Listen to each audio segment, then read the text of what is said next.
Welcome back, everyone. I'm Keegs, and today we're going to be picking up with the Geoff Johns 2005 run of Green Lantern, issues 10 through 13, Revenge of the Green Lanterns. This is actually going to pick up 1 year after the events of Infinite Crisis, the larger DC crossover event, and this arc starts off in the middle of an action sequence. Hal is chasing down an alien murderer named Regger, or the Igneous Man, trying to interrogate him, asking who put a bounty out on him. When all of a sudden he gets blindsided by a bunch of high-tech Russian soldiers telling him that he's in restricted airspace and he's under arrest. The Igneous Man ends up getting free and taking down one of the fighter jets that was attacking the Green Lantern, and Hal does everything he can to keep that plane from crashing, which reminds him of a time when his own plane went down and he became a stranded and helpless prisoner of war. Then we jump forward in time to Hal waking up in bed screaming for Cowgirl, but is met by a one-night stand that's just leaving, and on her way out she bumps into Oliver Queen, aka the Green Arrow, who is actually now the mayor of Star City.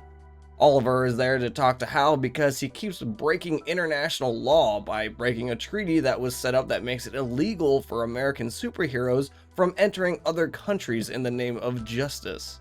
Hal is pissed because he really views himself as the protector of his entire space sector and doesn't think of individual countries. But Oliver tells him that other superheroes are starting to get pissed at Hal because he's making it harder for their lives, and if he keeps doing it, that they're eventually gonna step in. Hal changes the subject and tells Oliver that someone put a bounty out on his head and a bunch of assassins have been coming after him lately, which is why he's been going into these other countries. Oliver asks to help out, or at least find Green Lantern John Stewart to help, but Hal tells him that John is on an undercover mission because something ominously big appears to be going on, which may be connected actually to all these assassination attempts. This is when we cut over to Arkillo of the planet Vorn, who is just tearing through people when a yellow ring comes at him and tells him that he's got the ability to instill great fear. Welcome to the Sinestro Corps. Back on Earth, Hal is attending a medal ceremony with Cowgirl and his friend Shane Sellers to celebrate them returning home after a mission 3 months ago got them captured and imprisoned.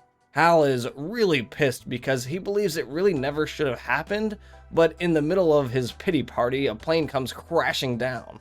Hal rushes over there to see who it was in there when he finds Tomar-Tu of Sector 2813 badly injured.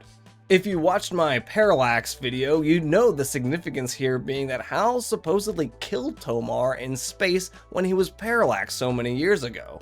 Hal rushed him to Oa for Natu and Salak to provide medical attention while also figuring out how he's alive.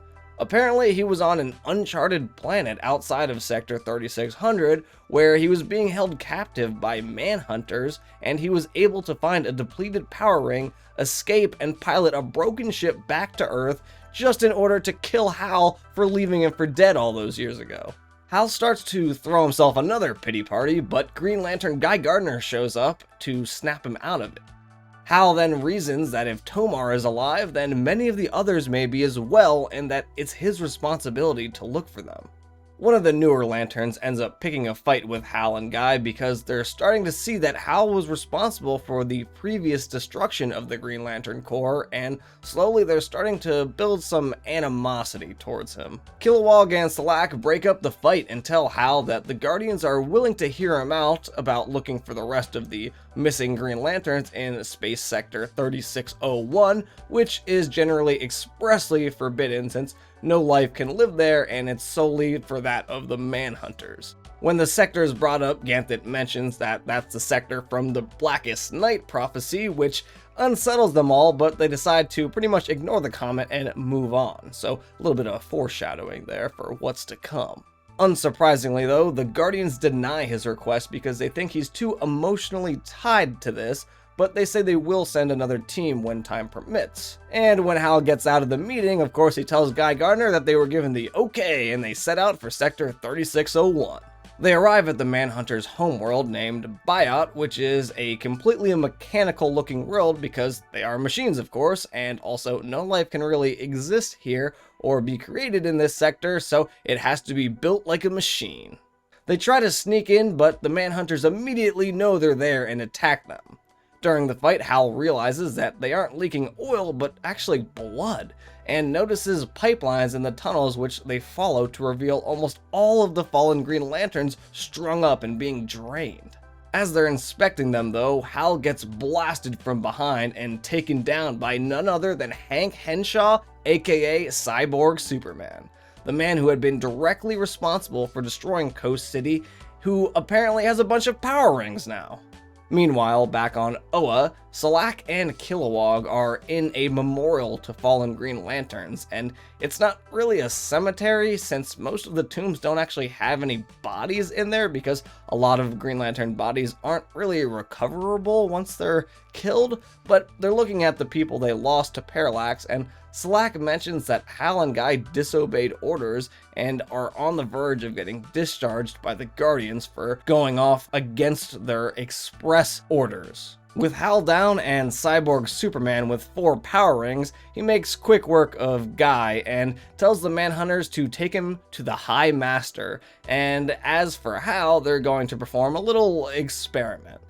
He says the Manhunters are under a new leadership and they're no longer trying to destroy life, but instead control it. Hal's mind flashes through his regrets, such as getting his flight crew captured, leaving Carol Ferris, or getting Green Lantern Arigia killed. Cyborg Superman yells at Hal, telling him that he's actually grateful for Parallax trying to destroy him at the edge of the universe because without that, he never would have found the Manhunters at all.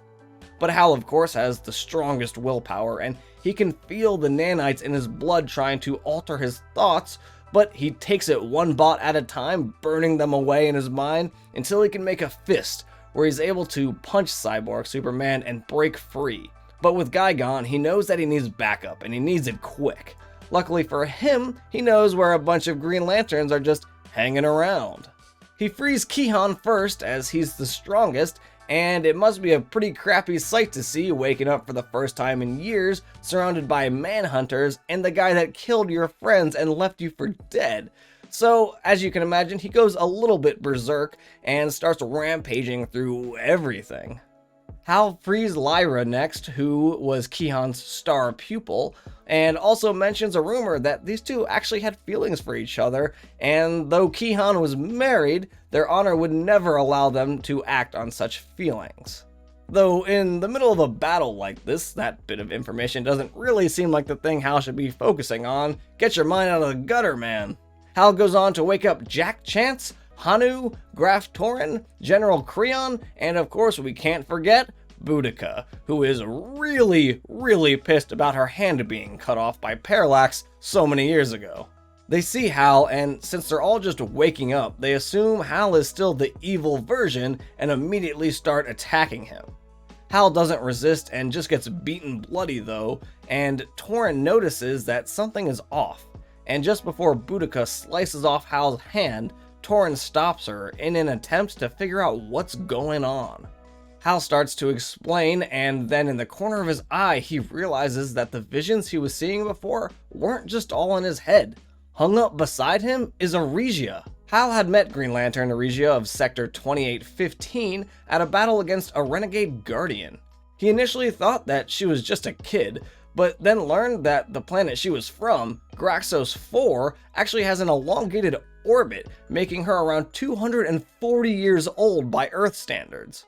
They eventually gained strong feelings for each other and maybe even fell in love, which is why she took it harder than anyone when Hal fell to Parallax, but she always believed he would return.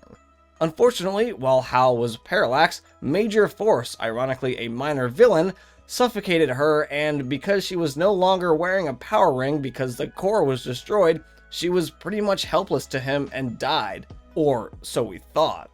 The Green Lanterns start to look around and realize that there are a lot more lanterns strung up here that weren't part of Hal's doing. Many of these people were lost years before Parallax, who were presumed dead. Though Boudica is still angry with Hal, Torrin tells her to drop it and that there are other lanterns that need help, when out of nowhere, Torrin gets an energy beam right to the back and is killed from a giant manhunter powered by Guy Gardner.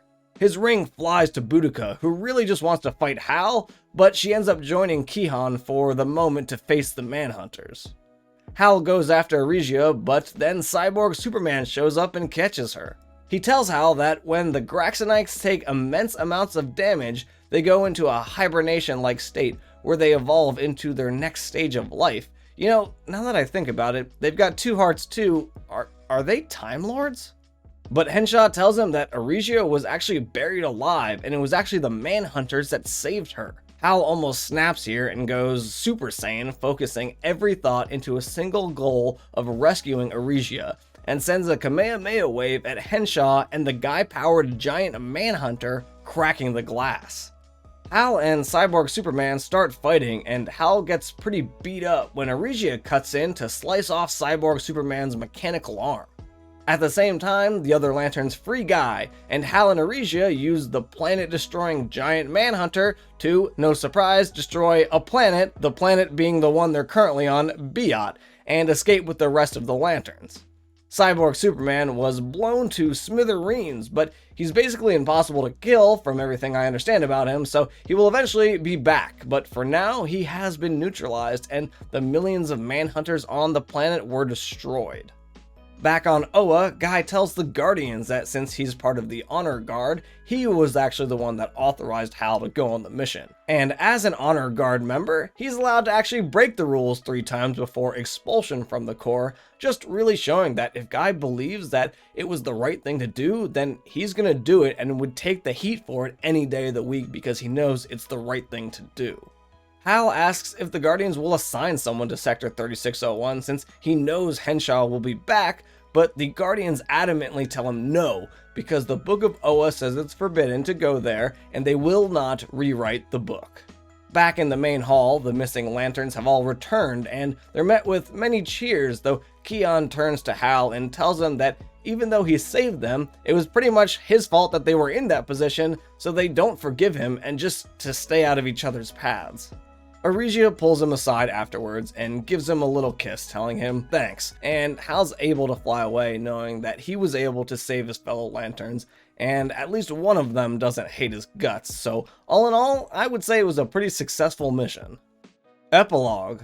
Guy's punishment for disobeying the Guardians is 1 month of Prime duty, which means that he is one of many Lanterns that must watch the Red Sun and maintain the prison cell located in the center of that sun. Within that cell lies Superboy Prime, the person responsible for the events of Infinite Crisis and one of the most powerful beings in the universe.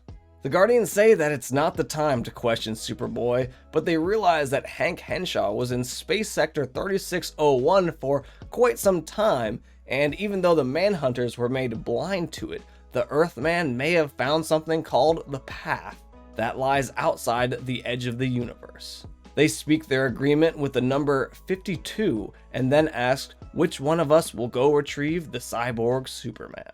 That's gonna wrap up the arc of getting the old Green Lantern gang back together, and most of them still hate Hal, which I guess is to be expected, but I hope you enjoyed this story, and next up we're gonna be talking about why all these assassins were targeting Hal, so stay tuned for that. I'm Keegs, and I'll catch y'all next time for some more Green Lantern content.